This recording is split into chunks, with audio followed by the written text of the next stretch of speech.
ఆ తల్లి వయసు 73 ఏళ్లు. ఇప్పటికే థైరాయిడ్ తో పాటు అనారోగ్యం. ఆమెకు 44 ఏళ్ల కుమారుడున్నాడు.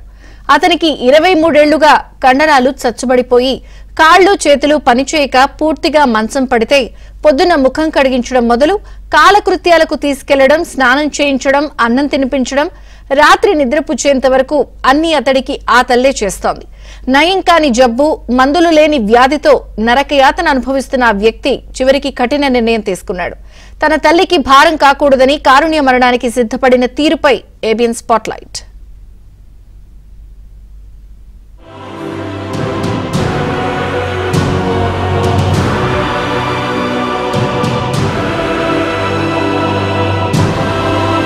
నల్లగొండ జిల్లా చిట్యాల మండలం నేరేడ గ్రామానికి చెందిన జంపాల అంజమ్మ, హనుమంతు దంపతులకు 4 సంతానం. మిగిలిన వారంతా ఆరోగ్యంగా జన్మించినా అందులో రెండో వాడైన గోపాల్ పరిస్థితి దయనీయం. ప్రపంచంలోనే మెడిసిన్ లేని వ్యాధితో బాధపడుతున్నారు.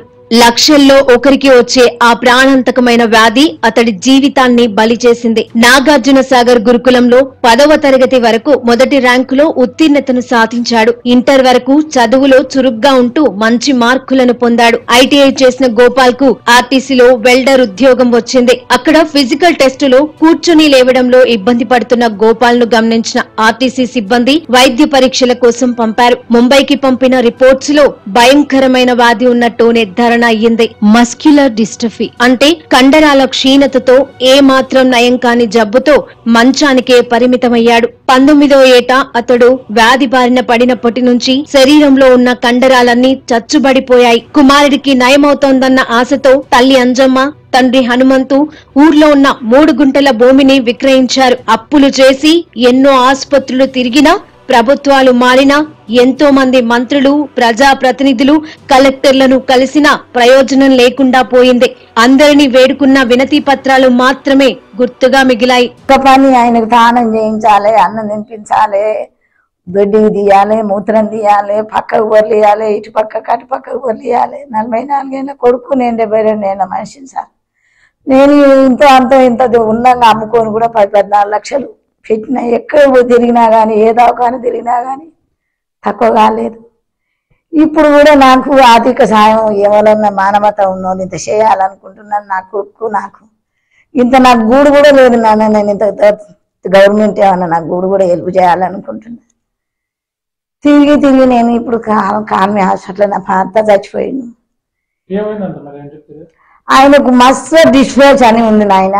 నల్లగొండ జిల్లా కేంద్రంలోని మారుతీనగర్ కాలనీలో ఓ అద్దె ఇంట్లో తన తల్లితో పాటు గోపాల్ భారమైన బతుకుతో జీవనం సాగిస్తున్నాడు. తన తల్లితో ఇక సేవలు చేయించుకోవడం తనకు ఇష్టం లేదని, తనను ప్రభుత్వం ఆదుకోవాలని, ప్రభుత్వ నిబంధనల ప్రకారం తనకు సహాయంగా ఓ మనిషిని కేటాయించాలని, లేదంటే కారుణ్య మరణానికి అనుమతించాలని వేడుకుంటున్నాడు. రీసెర్చ్ కోసం తన దేహాన్ని సైతం ఇస్తానని గోపాల్ చెబుతున్నాడు. తనకు, తన కుటుంబానికి సహాయం చేయడానికి పెద్ద మనసున్న దాతలు ఎవరైనా ముందుకు రావాలని గోపాల్ ఆవేదనతో దీనంగా వేడుకుంటున్నాడు. తన తల్లికి వచ్చే 3-4 వేల పెన్షన్ తో కుటుంబం గడవడం కష్టంగా మారింది. ఏపీలో అమలవుతున్న మాదిరిగానే తనకు 15,000 పెన్షన్ ఇవ్వాలని గోపాల్ కోరుతున్నాడు. మంచానికే పరిమితమైన తనను, తన కుటుంబాన్ని ఆదుకోవాలనుకునే దయార్థులు సాయం చేయాలని phone pay, Google pay number 8341175190 లేదా Canara bank Chittala branch account number 066510106036, IFSC code CNRB 00006665 ఈ నంబర్ కు పంపాలని విజ్ఞప్తి చేస్తున్నాడు. 4,000 పెన్షన్ సరిపోదు, వీళ్ళకు ఒక 15,000 పెన్షన్ ఇవ్వాలని కూడా చెప్పినారు. కాబట్టి మాకు గవర్నమెంట్ నుంచి 15,000 pension, health card, nutrition food ఇవ్వాలని వేడుకుంటున్నాము. అలాగే మాకు అప్పులైనవి, డాక్టర్స్ లో హాస్పిటల్స్ లో తిరిగే వాళ్ళు అప్పులైనవి. ఎలాంటి స్థిరాస్తులు లేవు. గవర్నమెంట్ నుంచి మాకేమన్నా ఇల్లు ఉండడానికి ఏమన్నా గృహం కూడా ఇప్పిస్తే కూడా బాగుంటది. మరియు మానవత్వం ఉన్న మహానుభావులు కూడా మా బాధను చూసి మీకు తోచిన సహాయం చేసి మా అమ్మకు కొన్ని రోజులు ఆరోగ్యంగా ఉంచితే, ఆమెకు మంచి ఫుడ్ పెడితే, ఆమె ఎన్ని రోజులు బ్రతుకుంటే నేను అన్ని రోజులు బ్రతుకుండగలను. ఆమెకు బలమైన ఫుడ్ పెట్టడానికి నా దగ్గర డబ్బులు లేవు.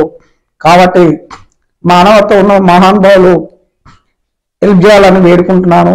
ఇంకోటి, గవర్నమెంట్ నుంచి నాకు చనిపోవడానికి పర్మిషన్ అన్నా ఇవ్వండి, లేదా గవర్నమెంట్ మెడిసిన్ కు పర్మిషన్ అన్న ఇవ్వండి, లేదా మీరే మంది ఇచ్చి చంపేయండి.